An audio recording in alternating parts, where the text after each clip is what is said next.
পতিত আওয়ামী লীগ সরকার ও শেখ হাসিনার সাথে ভারতের অতি সখ্যতা থাকায় রাজনৈতিক পট পরিবর্তনে দুদেশের সম্পর্কের ঘাটতি দেখা দেয়। কিন্তু সম্প্রতি হঠাৎ করে ভারত বাংলাদেশ সম্পর্কের বৈরিতাকে ষড়যন্ত্র হিসেবে দেখছেন বিশ্লেষকরা। তারা বলছেন, সংখ্যালঘু নির্যাতন এবং হিন্দু মুসলিম সম্পর্ক নিয়ে অপপ্রচারের মাধ্যমে সাম্প্রদায়িক সম্প্রীতি নষ্ট করা হচ্ছে।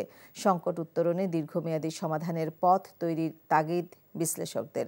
ভারত বাংলাদেশ সম্পর্ক নিয়ে মুকসিমুল আহসানের 2 পর্বের ধারাবাহিকের আজ দেখুন প্রথম পর্ব। 5 আগস্ট ছাত্র জনতার গণ অভ্যুত্থানের মধ্য দিয়ে ক্ষমতাচ্যুত হয় আওয়ামী লীগ সরকার। রাজনৈতিক পট পরিবর্তনের ক্ষণে ভারতে পালিয়ে যান শেখ হাসিনা। বিতর্কিত নির্বাচনের মাধ্যমে আওয়ামী লীগের ক্ষমতায় টিকে থাকা এবং শেখ হাসিনাকে ভারতে আশ্রয় দেয় দেশটির প্রতি ক্ষোভ বাড়ে এদেশের মানুষের। প্রথম থেকেই আমরা কিছু কি বলবো, একটু নেগেটিভ টোন এসেছে বাংলাদেশ থেকে ইন্ডিয়ার প্রতি। সেটা স্বাভাবিক, কারণ ভারতকে হয়তো তারা খুব দেখেছে দ্যাট ইন্ডিয়ার আওয়ামী লীগের সঙ্গে এত ক্লোজলি অ্যাসোসিয়েটেড যে তারা তাকে ভিন্ন করে দেখতে পাচ্ছে না। লাস্ট দুটো ইলেকশন স্পেশালি খুব কি বলবো, ফ্রি অ্যান্ড ফেয়ার হয়নি বলেই একটা ধারণা হয়ে গেছিল দ্যাট শেখ হাসিনা একটা জোর করে টিকে গেছে জায়গায়। আর সেই যে রাগটা বাংলাদেশে তার ওপরে, সেই রাগটাও এসে এখন পড়েছে ভারতের ওপরে। আওয়ামী লীগ সরকারের পতনের পর সংখ্যালঘু সম্প্রদায়ের ওপর ভারতীয় গণমাধ্যমে অপপ্রচার হচ্ছে উল্লেখ করে বিশ্লেষকরা বলছেন, এসব হামলার বেশিরভাগই হিন্দু বিবেচনায় হয়নি, বরং তা হয়েছে রাজনৈতিক কারণে। একজন হিন্দু একজন মুসলিম, তাদের মধ্যে কোনো একটা বিভেদের কারণে এটা এমন পর্যায়ে গেল যে একজন হয়তো এই দ্বন্দ্বের পরিপ্রেক্ষিতে মারা গেল।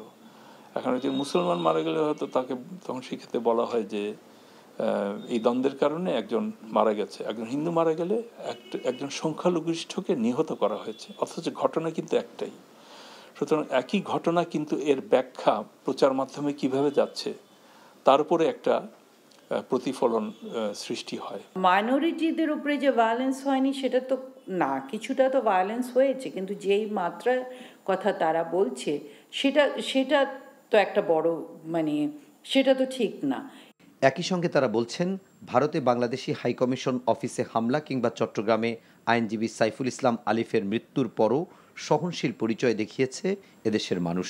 কিন্তু জাতীয় পতাকা অবমাননা এবং সংখ্যালঘু সম্প্রদায়ের নির্যাতন নিয়ে যে অপপ্রচার হচ্ছে তা উস্কে দিচ্ছে ঘৃণা এবং ক্ষোভকে, বাড়ছে উত্তেজনা, যাকে ষড়যন্ত্র হিসেবে দেখছেন আন্তর্জাতিক সম্পর্ক বিশ্লেষকরা। আমার মনে হচ্ছে এর পেছনে নিশ্চয়ই কোনো পরিকল্পনা, ষড়যন্ত্র যাই বলেন না কেন, কিছু একটা নিশ্চয়ই কাজ করছে। কারণ এই সাম্প্রতিক বিষয়টা তো আজকের না, এটা বিগত আওয়ামী লীগ সরকারের সময় এটা হয়েছে। কিন্তু তার কি প্রতিক্রিয়া ভারতে এভাবে হয়েছিল, এই যে পত্রিকাগুলোতে বা তাদের প্রচার মাধ্যমগুলোতে বাংলাদেশের বিপক্ষে যে অবস্থান, সুতরাং এটা কেন হচ্ছে? একটা ভেস্টেড কোয়ার্টার তো নিশ্চয়ই আছে যারা এটা চেষ্টা করছে এটাকে আরো কি বলবো, এটাকে বেশি করে করার। এই যেটা বলা হচ্ছে বারবার যে এখানে এই ইনসিডেন্টটা হলো, এখানে এইটা হলো, খুব খারাপ খারাপ ইমেজেস আমাদের চারিদিকে ছড়াচ্ছে, স্পেশালি সোশ্যাল মিডিয়ার সামনে। দুদেশের সম্পর্কের বিদ্যমান চ্যালেঞ্জ উত্তরণে দীর্ঘমেয়াদী সমাধানের উদ্যোগ নেওয়া জরুরি বলে মনে করেন আন্তর্জাতিক সম্পর্ক বিশ্লেষকরা। আপনি যখন একটা মেজরিটেরিয়ান ডেমোক্রেসির মধ্যে থাকেন, তখন মাইনরিটি ইস্যুটা বারবার উঠে আসে। সো আমাদেরকে একটা লং টার্ম পার্সপেক্টিভ নিয়ে কিভাবে মাইনরিটিদের ইস্যুটাকে আমরা অ্যাড্রেস করতে পারি, সেটা আমাদেরকে অবশ্যই দেখতে হবে। সেই সাথে বিশেষজ্ঞরা মনে করেন, ভারত বাংলাদেশের সম্পর্ককে এগিয়ে নিতে দ্বন্দ্ব সংঘাতের পথ পরিহার করতে হবে, আলোচনাই হতে পারে সমাধানের কার্যকর উপায়। Muksimul Ahsan, NTV news, Dhaka.